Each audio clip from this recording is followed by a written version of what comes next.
Chapter 19. Seth's Friends. Everything is pain. That's all I can feel, even as awareness returns to me. Let me just go through a diagnostic here. So my head is hurting like a bitch. My throat is sore. My ribs are aching something fierce. I can feel multiple surface wounds on my arms and legs. And then lastly, it feels like there's acid in my stomach. Wait, there's always acid in my stomach. So like normal, only I can feel it. I become aware of a steady beeping sound, as well as a persistent pinching sensation on the inside of my elbow. I've felt something like this before, so I must be in a hospital. Oh dear, my mother must be worried sick. I wonder if Amaryllis is here yet. She was there last time I had surgery. I open my eyes and the sight of a white ceiling greets me. Yep, white. I'm definitely in a hospital. I can't seem to remember why I'm here though. Did I get a concussion? Because that would explain my lack of memory and my aching head. A soft pillow cradles my neck, and soft sheets are covering me up to my waist. That draws attention to the fact I'm wearing a simple piece of cloth. It feels heavenly. I shift my head, wincing at the pain, in an attempt to get a better look at my surroundings. The first thing I see is a fucking white pony wearing a nurse outfit sitting on its haunches near the door. And then my memory comes back. I groan, resisting the urge to rub my forehead. Right. I'm in a world filled with stupid talking horses. Oh, you're awake! How are you feeling? The nurse pony exclaims after hearing my voice. She looks down at a clipboard she's carrying. Mr. Rogers? I ignore her at first, as more of my memory comes back. Right, lots of things have changed. I have a friend, one that I used some crazy-ass magic to save. I still don't know how I did that, nor exactly what happened. That memory is just a blur filled with explosions, darkness, and rage. Sir?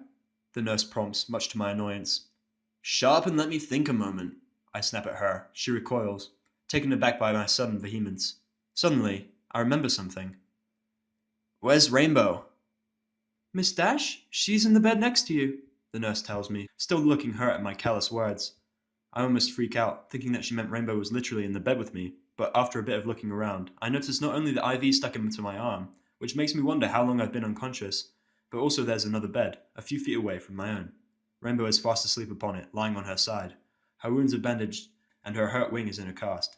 But she's not hooked up to an IV like I am. How long was I out? I feel obligated to ask. 3 days, sir, the nurse responded helpfully. I winced at that figure. Well, that explains why I needed an IV. Shit, what all was wrong with me? Unfortunately, we don't know much about human anatomy apart from what we've learned from the findings of archaeologists, so I can't give you an exact answer. I figured as much. Do the best you can. I should hope not. Even humans themselves didn't know everything about our own bodies. Like, for example, what the fucking appendix does. So there's a problem if she could tell me everything. The nurse swallows nervously. Okay, first and foremost are the multiple surface lacerations and contusions, possibly caused by your encounter with the Scorpios. Wait. How the fuck do you know what I thought? I demand. Mr. Rich and his daughter both gave their statements to the town guard. It seems you four went through quite the ordeal. I can't even imagine what it was like. Now the nurse is wearing a sympathetic expression. You're right, you can't. I can hardly imagine it myself, since everything is still a little fuzzy. Why does medical have that kind of information? Shouldn't incident reports be classified? I question. I wonder if their police departments are anything like our own. The nurse blinks, nonplussed. Why would they be? It's every pony's right to know what happens around them. Besides, how are we supposed to properly treat you unless we know the cause of your injuries? A fair point. Guess your political structure is less shady than I expected, I admit. If something like the Scorpios had attacked a rural town like this one in my world, chances are it would have killed everyone, and then the government would cover it up to prevent widespread panic. You know, instead of recognizing their right to information and then setting up contingency plans to reassure civilians in the case of repeat attacks. The nurse looks like she's about to ask me about that, but I don't feel like explaining it, so I cut her off. Now, what else did you find wrong? Our x-rays also picked up several fractured ribs, which we've since set. They should be healing nicely, provided you don't move around very much for a few hours, she continues. Okay, stop right there. I have broken ribs and you're telling me they're already healed? It's only been 3 days. That's just bullshit. Not to mention they have x-rays. If that's the case, then they have computers. Or they're getting results through other means. Wait, no, I'm hooked up to a heart monitor. That in and of itself is a computer. So then why doesn't Ponyville have them? Well, of course, broken limbs aren't that much of an issue. It just requires a little magical expertise to set them and jumpstart the healing process. The nurse responds like it was no big deal. So, magic. That's right. Everything's done by magic. Fucking magic. I groan to myself, and I rub my forehead in exasperation. What about my internal injuries? I know I must have had some. Like I said, sir, we don't know anything about your internal makeup, so we did the best we could with special ointments that promote healing. That's some of the biggest bullshit I've heard so far, I snap. I distinctly remember spitting up blood when I was in that forest. You're not even going to try and look for the source? The nurse had the decency to look chastened at my words. I'm sorry, but we can't risk performing surgery on a complete unknown like yourself. Not without further study. Which isn't happening? Which can't be done without your consent, according to equestrian law, the nurse agrees. So there's actually a law that says you can't cut someone open because you don't understand them. One more thing about this time that's better than my own. I'd still trade it all away to see my family and friend one last time, though. Good. What about Rainbow? How bad is she? Her injuries were more severe than your own. According to Mr. Rich, Rainbow fought the Scorpius for at least half an hour before you arrived, the nurse explains. My eyes widen at that. Holy shit. I look back at Rainbow, a whole new respect for her blossoming within me. She fought that thing off for that long? 30 minutes while in combat is a long time. Sure, she can fly, but to protect Down and Tiara and Filthy Rich, she'd have had to stay on the ground to keep the Scorpios from ignoring her and killing them. Rainbow Dash, what a fucking badass. Besides the expected external injuries like your own, she suffered fractures in her back leg, right wing, and several ribs. They're well on their way to healing now, however. The nurse then proceeds to smile, despite my jaw dropping at how hurt she was. If I hadn't shown up when I had, she'd be beyond dead. You did well saving her. She's well liked by the townspeople. It would have been an unspeakable tragedy if the unthinkable had happened. Right, whatever. I dismiss her praise uncomfortably. Honestly, I should be dead too, by all rights. I only made it through this because I apparently have bullshit magical powers of self-injuring convenience that came out of nowhere. I wonder what the explanation for that is. Has she been out for 3 days like me? No, she's been awake several times before now. It's just been you, the nurse answers. That's odd. Well, then again, not really. If I go by the things I've heard from magic through fantasy, it's not often that overuse of magic causes physical exhaustion in the caster. So if I assume that happened, that explains why I was unconscious for so long.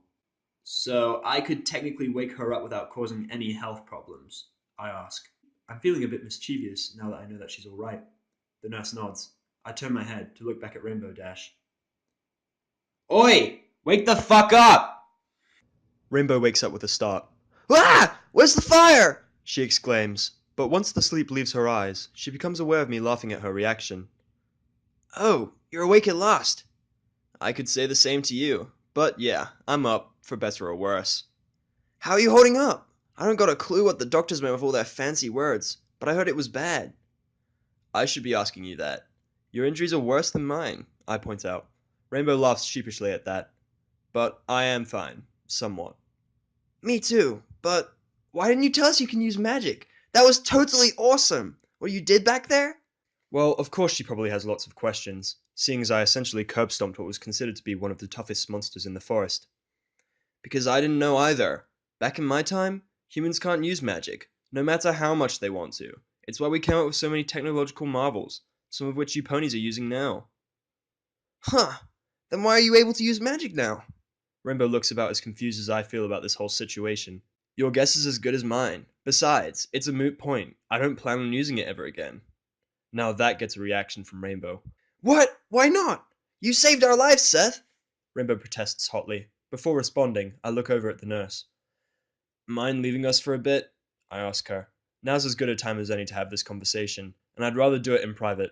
I'd rather every pony else continue believing I'm an asshole, since I'm still convinced most of the ponies are worthless, with the exception of Rainbow and Applebloom, and maybe Vinyl, since it was she that helped me realize who my friends are. Oh, of course, just call if you need anything, she answers agreeably, and then she leaves the room, shutting the door behind her. That just leaves Rainbow and I. Well, now that she's gone, basically, I can't remember a damn thing between seeing that thing attack you and then me falling over next to its dead body, coughing up blood, I confess to her. I'm mostly honest. I do remember little flashes, but mostly just explosions and the feeling of intense hatred. What does that matter? You beat the crap out of that thing! Rainbow looks like she honestly can't understand. Putting aside the fact that this magic almost killed me after using it, I wasn't in control of myself when I was supposedly using it. What if I'd killed one of you? I guess you have a point. But I thought you didn't care if we lived or died. Now Rainbow looks bitter, remembering our argument just before she left for the forest. She's partially right. I still don't give a shit what happens to Diamond Tiara and Filthy Rich, since they're scum. She's the one that's different. I mostly don't. But you're the exception in this case. I didn't go back into that forest to save that bitch and her father. I went there to make sure you didn't get your stupid ass killed. Shit, I practically just admitted that I somewhat care about her. I mean, she probably knows since I killed a monster to save her, but it still makes me feel weak to say it aloud. Once you've gotten by on your own long enough, admitting that you feel something that's not hate for another individual feels like weakness. Like right now. I suppose that makes sense, Rimba responds, causing me to look at her in surprise. Is she really not going to say anything? Ah, and there's the double take. Hey, you want to run that by me one more time? Don't make me say it again, I groan, turning away. I can't bear for her to look at me right now. So, does that mean I wasn't going crazy when I heard you call me a friend?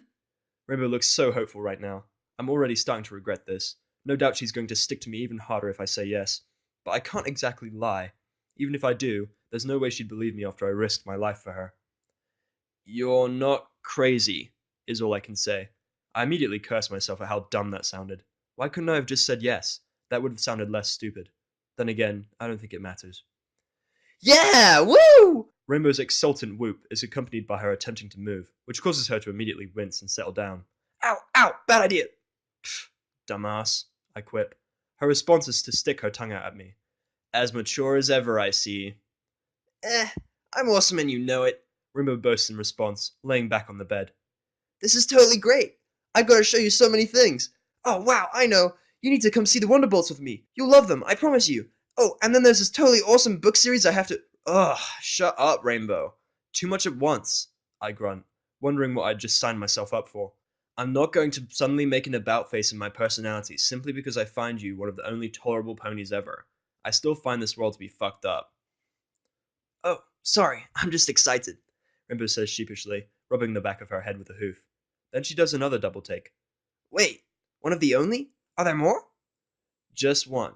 Apple Bloom, I admit. Rainbow actually doesn't look all that surprised at that. About time you realized it. I've seen you two together. That filly really likes you. She teases me. Gee, I couldn't tell. Seeing how she fucking glumps me every time I see her, I shoot back sarcastically. Glump? Human phrase. Skip it. I get the feeling that Rainbow would break my neck if she tried glumping me. Yet, the image of the tomboyish Rainbow glumping anyone is enough to amuse me. Come to think of it, she's the only pony I've Okay, what the fuck is glumping? I have never heard of this human phrase and I'm a human. Let me see. Google knows everything. Glumping. To embrace enthusiastically, to pounce on and hug, often from a running start. Oh, what? Like when they're on the... To glomp is not sexual. Okay, that's great. It's like you see those two people on the beach and they're running towards each other in slow music starts playing. Dun dun dun dun dun dun, and then they hug. That's a glomp. Okay. You learn something every day. Shit, I forgot where I was. Oh, by the way, I want to point something out. So I'm reading this off of Fanfiction, right? And Fanfiction, if you guys have ever used it on the computer, you can change the background for the words for the what would you call it? It's basically kind of like an aesthetic for the whole page when you're reading. And they had really cool ones like Luna, where it would make the words a dark purple, and then the background would be stars like shimmering by. My favorite was Princess Celestia, where the actual paragraphs would shift in place like her tail would, and there would be different colors. There was rainbow, there was Fluttershy, there was all, and now they've changed it for some godforsaken reason. And we need to start a revolution to make them change it back. God damn it, if Nighty doesn't change it back, I will. Because it is actually very annoying. I'm very upset about this. Anyways, where was I? Come to think of it, she's the only pony I've met that hasn't tried to hug me, which I do appreciate. Excuse me, the nurse says, poking her head back in. We both look at her attentively. Sorry to interrupt, but your friends are here to visit you. Rainbow, your friends are here, I promptly tell her with a wry expression. I can't think of any pony that would have come to see me after all. Thanks, Nurse Redheart. You can send them in. We're good now. Rainbow answers the nurse, chuckling a bit at my words. Huh. So the nurse has a name, and it's Redheart. Could you have gone with anything less cliche? I mean, Redheart, really. This world really enjoys giving ponies obvious names for their profession. Rainbow then turns to face me. Brace yourself, Seth. I think all the girls might be here. Fucking wonderful. That probably means Pinky, too. Oh my gosh, Dashi! Almost the moment I open my fucking mouth, I hear her godforsaken voice, and then a pink blur zooms into the room. Pinky immediately stops by a perplexed Rainbow and shoves a cupcake in her mouth. You have to try this! Rainbow looks about as confused as I am. Pinky literally just showed up and shoved a cupcake in an injured pony's mouth. I don't. This fucking pony. Rainbow chews the cupcake slowly, her eyes widening. This is good, She remarks through a mouthful. Swishy! I'm not even going to pretend I understood what she just said. Pinky is bouncing in place excitedly. Pinky, darling, I must insist you wait. You don't want to risk making Seth. Rarity walks into the room next, and then she cuts off when she sees me staring pointedly at Pinky. Angry. So many damn ponies enter the room after that. After Rarity comes Applejack, Twilight, Vinyl, Lyra, and that Fluttershy. I've only met that last one once. What's her connection to Rainbow?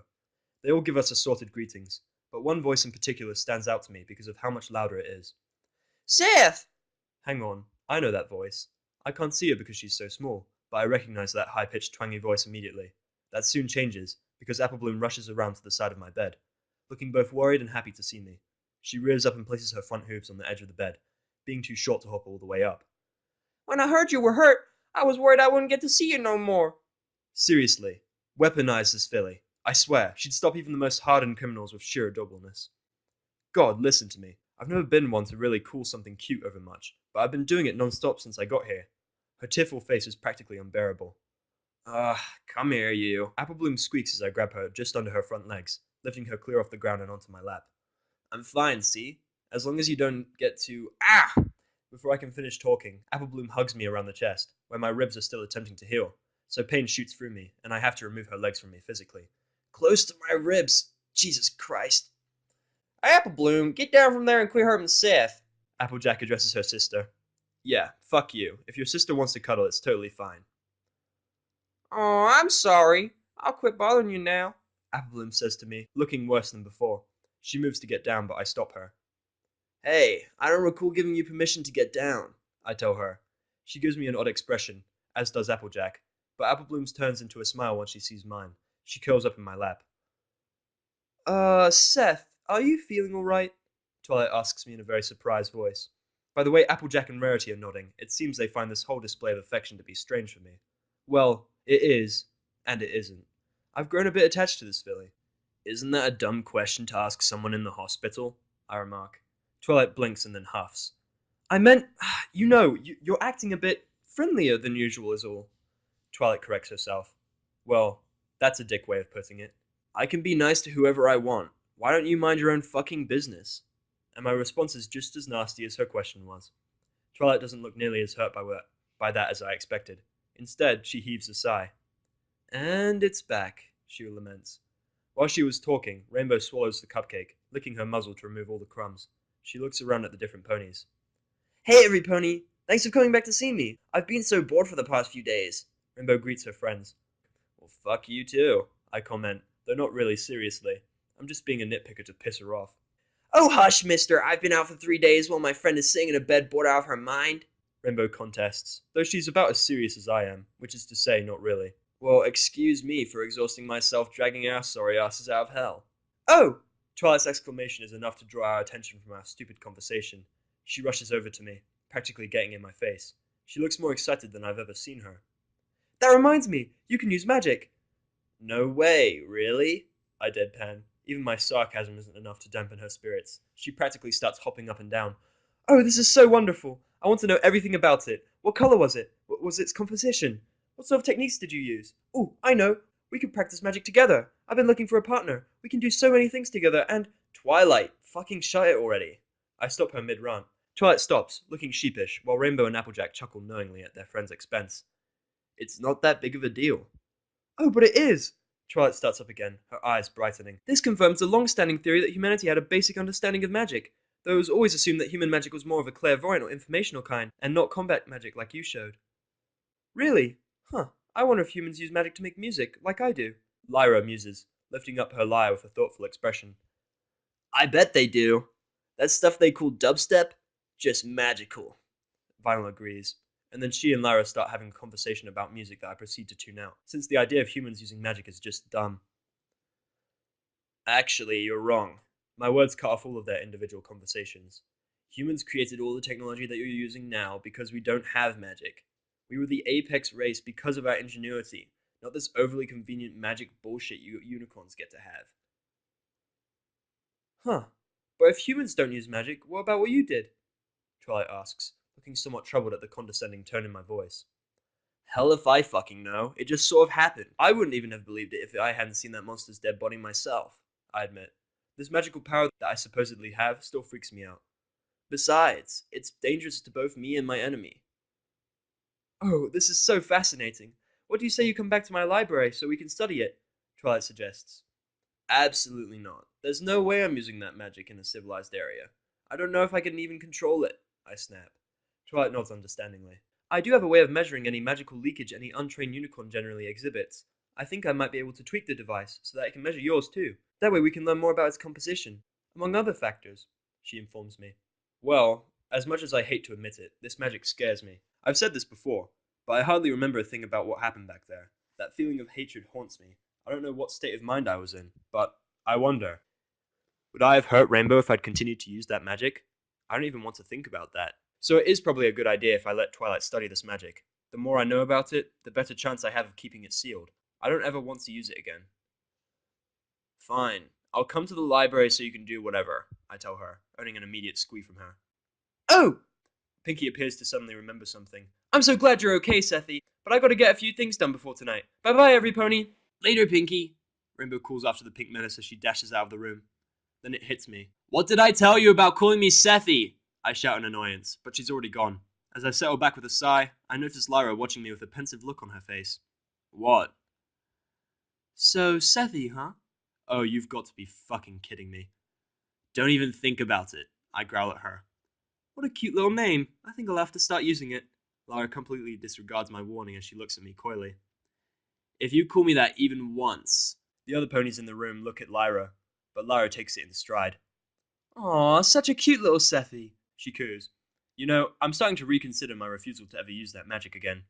Shut the hell up. What did you even come here for? To piss me off? Lyra's smirk is replaced by a small smile. Of course not. I came to see if you're alright, that's all. I was worried. Bullshit, I grunt. That's right, she still thinks she's my friend. I only have 2 friends, and you're not one of them. Same with me, bro, Final adds, moving to stand beside Lyra. Even Rarity, Applejack, and apparently Sweetie Belle, who just now reveals her presence by hopping up on Rarity's back, nod their agreement. Do whatever you want, I guess. As you can see, I'm fine, I express, figuring that it would be easier not to protest over much. You can't really argue with a group, because they will never let you finish a thought. Nurse! Nurse Redheart turns to face me when I called her name. When can I get the hell out of here? If you lie still for at least another hour, your bones should have enough time to fully heal. You'll both be released from the hospital then. Okay, and how much is this all going to cost me? I have a sneaking suspicion that the hospital bills are going to completely drain whatever funds I have left. That's how it generally is in my world. It should be the same here. Or maybe not, considering the appalled expression on Redheart's face. Cost you? For medical treatment? What a preposterous idea! What gave you the idea that we'd charge you for treatment? She sounds genuinely shocked at the concept. That's odd. There's no way this is free. I don't know. Maybe because getting all the materials and equipment necessary to treat patients costs a shit ton of money? Hospitals can't stay in business without getting revenue from somewhere, I point out, somewhat sarcastically. Yes, but we'd never dream of taking it from patients. What if some pony was dying and they didn't have the bits to pay our fees? We'd have to let them die, and that's just wrong. So, you're telling me you fix up any pony who comes in here, free of charge? This is getting more ridiculous by the second. Medical equipment costs a hell of a lot, so where are they getting their money? That's right, it's our duty as citizens of Equestria, and as ponies. Redheart displays herself proudly at this statement. To answer your previous question, both the cost of medical equipment and the wages of the employees are paid for by the princesses themselves. So Princess Celestia and Princess Luna managed to pull off what our president back in my time had been attempting for years. Yeah, our president offered free healthcare. I don't think it got very far. That's another thing better about this time than my own, I express. Wow, your species is messed up, Rainbow stated. Tell me about it. Now that that conversation is over, the other ponies in the room start taking their leave, since they don't want to stand around for an hour. I gotta head back to the farm. No work tomorrow, Seth. I'm gonna let you take it easy, is Applejack's parting words. Wonderful. So no pay tomorrow. Fucking great. Come along, Applebloom. Aw, will I see you tomorrow, Seth?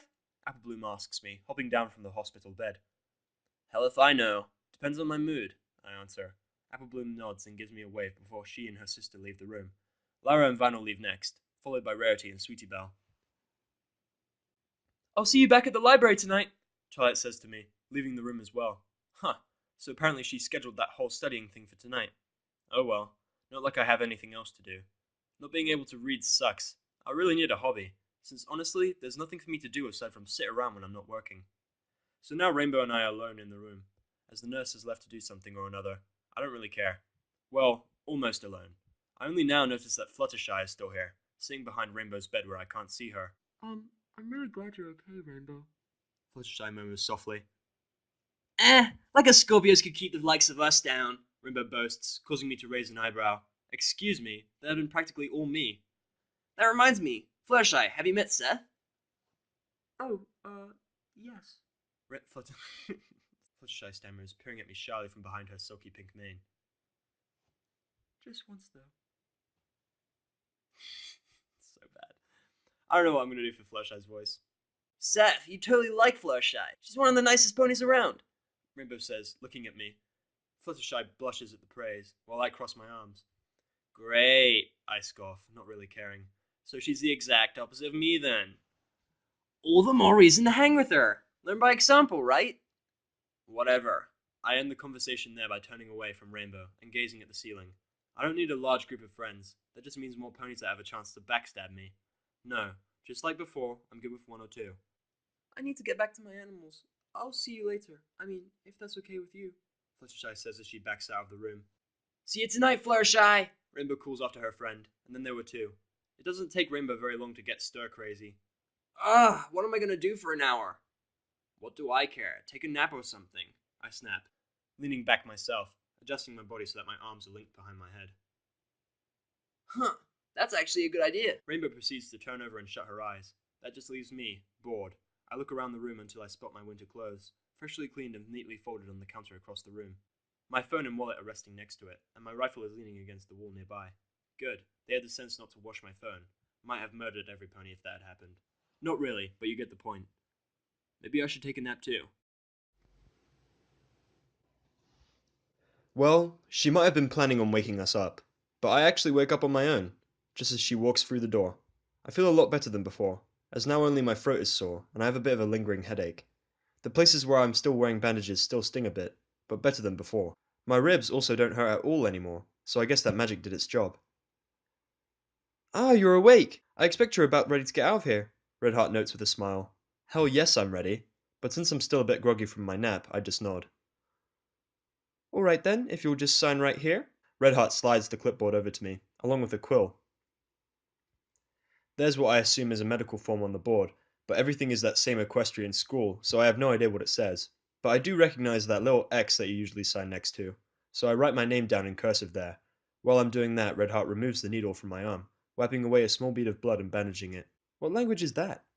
Redheart inquires curiously after I hand the clipboard back to her. English. It's a human language. That's probably worth money right there. I joke, figuring that there'd probably be human enthusiasts out there that would kill for a sample of human language. Redheart giggles a little, and then she extends a hoof to me. Oh, she's trying to help me up. No thanks, I got this. I gingerly sit up and climb down from the bed. When my feet hit the ground, I half expect there to be pain, but thankfully there isn't anything more than a slight twinge. As long as I don't spaz out or anything, I should be fine. The next thing I do is move over to the sink that's in the room and fill up a cup of water. I'm not thirsty though. I walk back over to Rainbow and promptly toss the contents all over her face. Rainbow immediately awakens, spluttering indignantly, rubbing a hoof in her face. Ah, what the hey? Seth, can't you wake a pony normally? Nope, I reply shamelessly, leaning back against the wall. Get the fuck up. I'm sick of this hospital already. What, are we getting released? Rainbow questions me. Then she notices Redheart smiling at her. Ah, sweet! Redheart hands Rainbow the clipboard and quill next. Rainbow grabs the quill in her mouth and signs the sheet as well before handing it back. Huh. I wonder if her words are even legible. How the fuck do you write with your mouth? Now then, the two of you are free to go, if you'll just try to avoid pony-eating monsters in the future. she jokes. This earns a laugh from Rainbow and a scoff from me. Trust me, I'm not going anywhere near that forest. As long as Rainbow stops doing her best to get herself killed, that is, I say, glaring pointedly at the Pegasus in question. You're one to talk, Rainbow remarks, nudging me with a hoof after she gets down from her bed. Ha, she has a point. If you stop, so will I. What the hell kind of bargain is that? The best kind. Now stop complaining and accept it. Whatever, let's get going. I don't know about her, but I want to get the fuck out of this hospital. Both of you fuck off for a second so I can get dressed. Right, your human modesty or whatever, Rainbow recalls, while Redheart just looks confused. Come on, nurse, he's gotta have his privacy. I can hear Redheart questioning Rainbow about that as they leave the room. I tune the both of them out as I straight over to the counter and grab my clothes. Tossing the hospital gown, or whatever the fuck they call this piece of fabric they haphazardly draped over me aside, I proceed to get dressed in my clothes, placing my phone and wallet in separate pockets. When I go to shoulder my rifle, I notice something different about it. It looks, what's a good word for this? Healthier, like less shitty than it used to be. The metal is no longer rough, and the edges are no longer rugged. It, looks as good as new. What's up with that? I shoulder the rifle and walk out into the hallway. Rainbow is there waiting for me, but Redheart's missing. I guess she had other patients to deal with. About time. Let's get rolling. You gotta go to Twilight's, right? Apparently I do. She has a habit of making my schedule for me, I say, only slightly disgruntled. Like I said, I have nothing better to do. That's Twilight for you, Rainbow agrees, and then we start walking through the hallways of the hospital. Rainbow appears to know her way out, so I follow her. This place is pretty large. I wonder how I haven't seen this place yet from the outside. Or maybe I have and just haven't cared enough to mention it. Yup, that's probably it.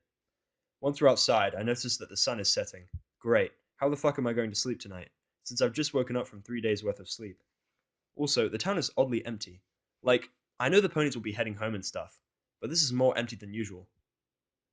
Where is every pony? I say. I then try to not groan when I notice that saying every pony and any pony is becoming almost second nature. Damn these ponies and their linguistics. Who knows? Rainbow replies, clearly knowing about as much as me, which is to say, nothing. Fine with me, I guess. I hate being stared at anyway. Yeah, I'd rather they stare at me. I deserve the attention, Rainbow jokes, puffing her chest out. I toss a scornful glance her way. She may be my friend, but I'm not so fond of her ego, whether she's joking or not. Sure. Rainbow looks a bit put out at my lack of response. I don't know what she expected with a joke like that. The two of us walk, or fly, in Rainbow's case, to Twilight's place. I know I should call it Golden Oaks Library, but writing that more than once in a single entry is too much work, so it's Twilight's place from now on. Get used to it. When we approach the building, I notice something odd. The lights are off. I think she lights her place up with candles and magic maybe, so there's no reason for the lights to be out. I start to get slightly suspicious. Why are the lights out? I say to Rainbow as I near the door. Good question. I wonder if Twilight's home yet, she answers. I stare back at her oddly. Rainbow returns my stare ready, smiling a bit. Huh. I guess maybe I'm being paranoid. Oh well. Fine. I guess I'll wait out here. Impatiently, I flip around and rest my back against the side of the treehouse. Can't believe she's making me wait. I mean, really. She seems like somebody who's super obsessed with keeping a schedule, so what the fuck? I'm going to make sure I give her a hard time the next time I see her. Nah, it's fine. Just walk on inside. I'm sure at least Spike is home, Rainbow urges me. I raise an eyebrow at that. I don't think Twilight will appreciate if I just randomly barge into her house, especially if she's not there, I point out. Rainbow flies closer, nudging me with a hoof. And since when did you care what she thought? Rainbow's wearing a knowing grin now. That gets me to stand up straight again. You have a point. Deciding I don't give a fuck after all, I push open the door to Twilight's place and step inside. The gloom inside overtakes me. It's so dark I can barely see. Something's wrong. For some reason, the inside of this place smells like a damn chocolate store. That's all the warning I get. A split second later, the lights turn back on, flooding the room with radiance and revealing the large group of ponies that are gathered there. Surprise! They all shout at once. I, having expected nothing more than a simple checkup by Twilight, am startled as hell. I cry in shock, and then I overbalance and fall backwards, so that Rainbow has to catch me and hold me up. So many ponies. Holy shit. There's so many ponies. Why are there so many fucking ponies? And what the hell did Twilight do to her living room? That table that's usually in the center is gone, to be replaced by a dance floor, complete with vinyl's LED lights flashing everywhere. Against the back wall is a large table covered with everything from punch to muffins to a giant-ass cake. There's also a banner strung across the staircase that I can't even fucking read. That's not even counting all the ponies that showed up. Firstly, Pinkie Pie. Yeah, judging by the giant-ass grin on her face, this was her idea. That means the banner probably says something along the lines of, "Welcome." I can't be mad at her too, because I did tell her she could. She's standing at the front of the group, bouncing up and down, a happy expression on her face. Twilight is just behind her, along with Applejack and her family. Yeah, Big Macintosh, Granny Smith, and Applebloom are here. Good. If Applebloom hadn't shown up to this, I probably would have judged her for it.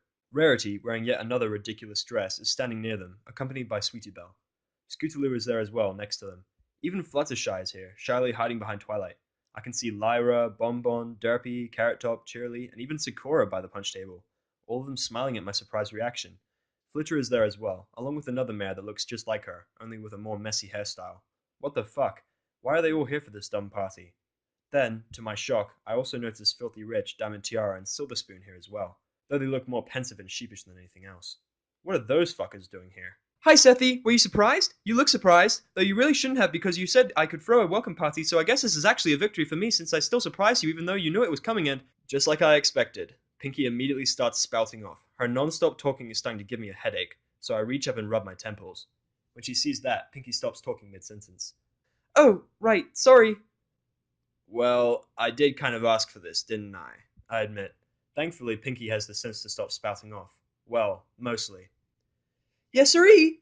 If Pinkie's smile was any wider, I'd swear it was coming off of her face, anime style. Well then, what are we waiting for? The surprise part is over. So, where's the music? I say, waving my hand impatiently. Did someone say music? And that would be Vinyl. I look up and sure enough, there she is. Vinyl waves a hoof from behind her tables, the lights from her LEDs reflecting off of her shades. She whips out a record from behind the speakers and holds it up. Pinks, can I get started? Heck yeah, you can! Is everybody ready to party? Pinkie exclaims, her voice getting even more high-pitched, if that's even fucking possible. The resulting cheer from the surrounding ponies is all the confirmation she needs. Vinyl grins and slaps the record down on the table, and then a happy theme begins to play. It sounds a bit childish, actually. I'm about to question her music choice when suddenly Pinkie starts dancing around in front of me. She opens her mouth, and a sinking feeling falls over me. Tell me she's not about to. Welcome... Oh boy, this is gonna be fun. Ponyville welcomes you on this joyful winter day. It's really great to have you. We hope you're here to stay. Sing. She is. You know those guys in anime that have those weird little drops of sweat that show up during a dumb moment? That's totally me right now. Are you serious? Once again, I feel like I'm in a girl's cartoon. We know a new life can be tough, but we're all here for you. Equestria is really great. You'll make some good friends too. At that line, Rainbow touches down next to me and gives me a friendly nudge. Ugh, this is so embarrassing. Please stop. This is a very joyous day. Just think of all of the fun games we can play. Thanks to you, we're all together. We're birds of a feather. Now let's get down and party all the way. Okay, that sounded like a chorus. Does that mean it's over? I mean, she doesn't have a bad voice, though in my opinion it's more suited for a musical play or something rather than a standalone song. But I feel both embarrassed and slightly ashamed that I even admit that she's not that bad. Just make it be over so I don't have to... Wait, what are they all doing? So yeah, Pinkie repeats the chorus again, only this time every fucking pony in the room, except for Filthy Rich and his entourage joins in, trotting around the room, like they'd rehearsed it or something. All their voices blend together so it sounds like one voice with a lot of depth. I mean, I don't know much about choral theory, but I know that's what you aim for when you're in a corps. That's impressive. Even so, right now, I feel like the guy that everyone sings happy birthday to. I hate that fucking song. Who feels super awkward about that. Oh, wait, what the hell? Can you click on this?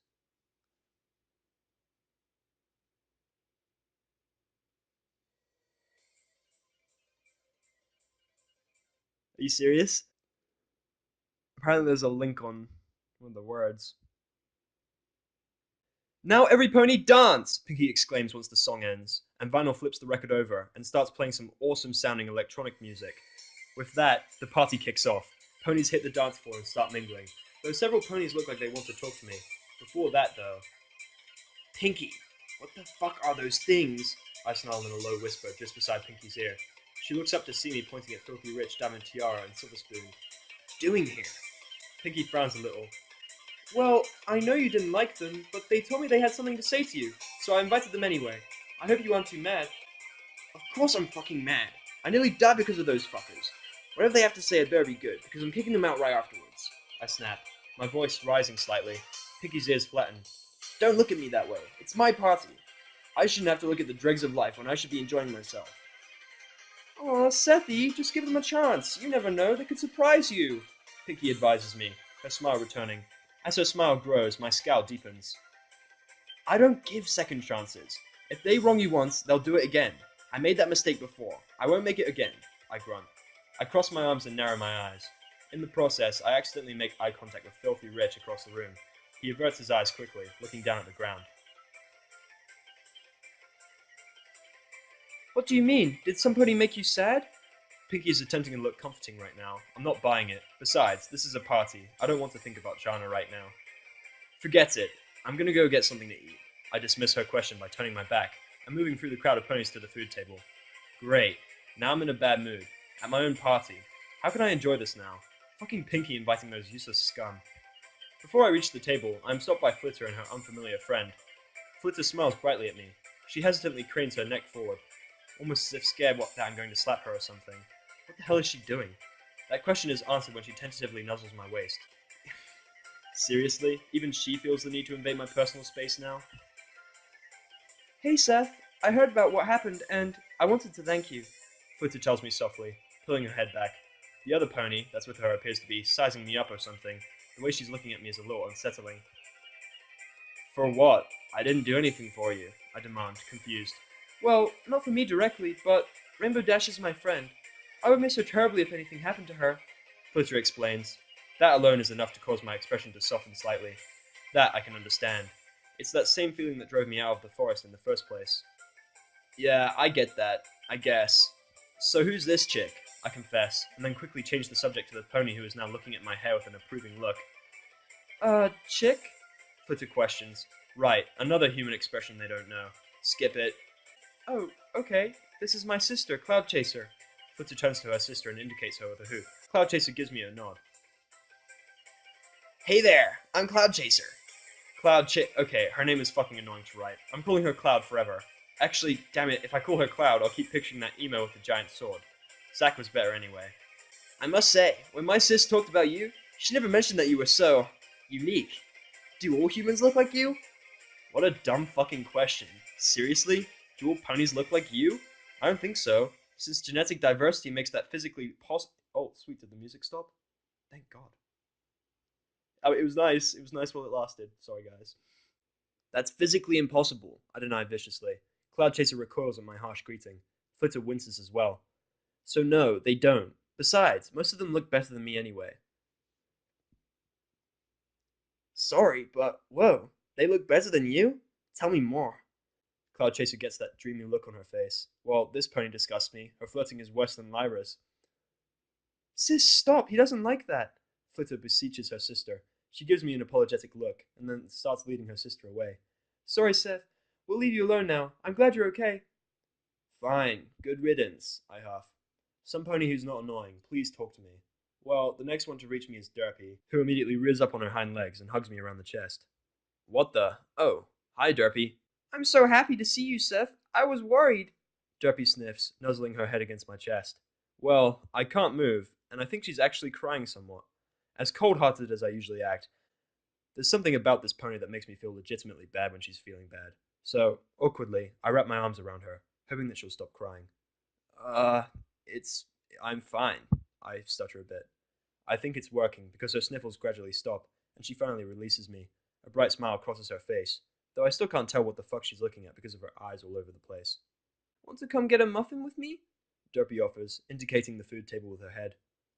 Might as well. Lead the way, I acquiesce, shrugging. Derpy does that little pony squee that they all seem to be able to do, and trots over to the table, nearly tripping once in the process. As I follow her, I notice Rarity looking at me. What? I demand. Nothing, darling, Rarity replies, a smug smile crossing her face. She then proceeds to sip at a glass of punch delicately. You're damn right.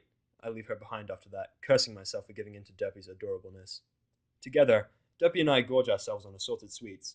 Well, by that I mean she ate the crap out of some of those muffins, while I had a bit of everything, including some of that cake, which is fucking delicious. And it's my party too, so I can have as much as I want.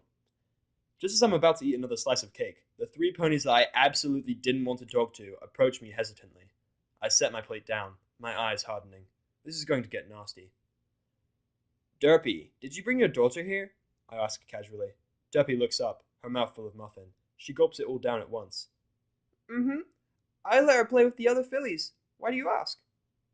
I'd like to meet her. Why don't you bring her over here while I talk to these ponies? My request causes Derpy's eyes to light up happily. Okay, I'll be right back, she exclaims, and then she trots into the crowd, but not before grabbing another muffin. Good. Now that she's gone, I can be as nasty as I want. I wouldn't want her to have to see this. I unsling my rifle and place it point down in front of me, stopping their process. Why are the three of you even here? I don't give a shit about anything you have to say. I understand that. The both of us have wronged one another, but that's not why I came, Filthy Rich starts, looking somber. My eyes narrow. Did he just insinuate that I have something to apologize for? I'm just about to call him out on that when he actually kneels, or whatever the pony equivalent of a kneel is, down in front of me. The two fillies with him do the same thing. Well, thank you for saving my daughter. Without you, we would have all died. I didn't do it for you, idiot. If Rainbow hadn't been there, I wouldn't have lifted a finger, I tell him bluntly. Filthy Rich winces, but remains as he is. I know that, but in saving Rainbow, you saved my daughter. I wasn't kidding when I told you she means the world to me. Dad, Diamond Tiara protests, slightly embarrassed. I want to thank you as well, Silver Spoon says. Holy fuck, she can actually speak for herself. I mean, pearls and glasses can be replaced, but my friend can't be. Are you kidding me right now? You don't have to thank me. Besides, I almost asphyxiated your daughter. Why aren't you still trying to kill me? Yeah, I get that I saved their lives, but only because they happened to be there.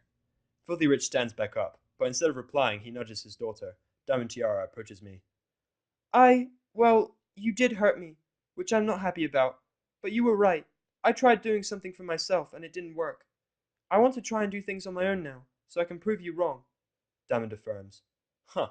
Even though she's admitting I'm right, she seems to have regained her snark. She turns around, but her father nudges her again. Oh, right. Thank you for saving me. Whatever. Are we done now? Can I get back to my party? I demand impatiently. Yes. We'll stop bothering you now. Thank you for hearing us out, Filthy Rich replies, and then he retreats, taking the two fillies with him. Finally. Derpy arrives not long after, a small filly unicorn with her, and it seems like Apple Bloom, Scootaloo, and Sweetie Belle came too. Seth, this is my daughter Dinky, she announces. The small filly looks up at me uncertainly. Great, more introductions. I'm exhausted. That party took a lot out of me, especially since I was still technically recovering. Right now, I'm sitting at my desk back at Vinyl's place. I've already forced Vinyl to take my rent, leaving me at 17 bits. That party? Holy shit. After meeting Dinky, I'd essentially been suckered into hours worth of food and dancing. This other maid showed up as well who was a fucking master at playing the fiddle. When she was playing along with Vinyl, man, I was dancing. With Apple Bloom as well, because she insisted on being close to me. Derpy is a crazy-ass dancer, by the way. She wasn't even going to get on the dance floor, but the fillies and I pretty much forced her to. I mean, she had fun, but her limbs were flailing all over the fucking place. Probably because she has no coordination. I almost got clocked in the head once. Lyra and Cloud Chaser insisted on dancing with me as well, so I said yes, and by yes I mean I let them dance near me, and they could think whatever they wanted. The party lasted well past midnight. In fact, I think it's like 3 in the morning now. My mind is still awake though, buzzing with thoughts about the past week. Seriously, how could any of this had happened? I have 2 friends now, and I beat up a giant fucking scorpion constellation thing with dark magical powers that tore up my inside. Yeah, I think this is worth writing about. I pull out my journal from the drawer on my desk, as well as a quill and inkwell. It's been a crazy time recently, and I have to at least get it down on paper.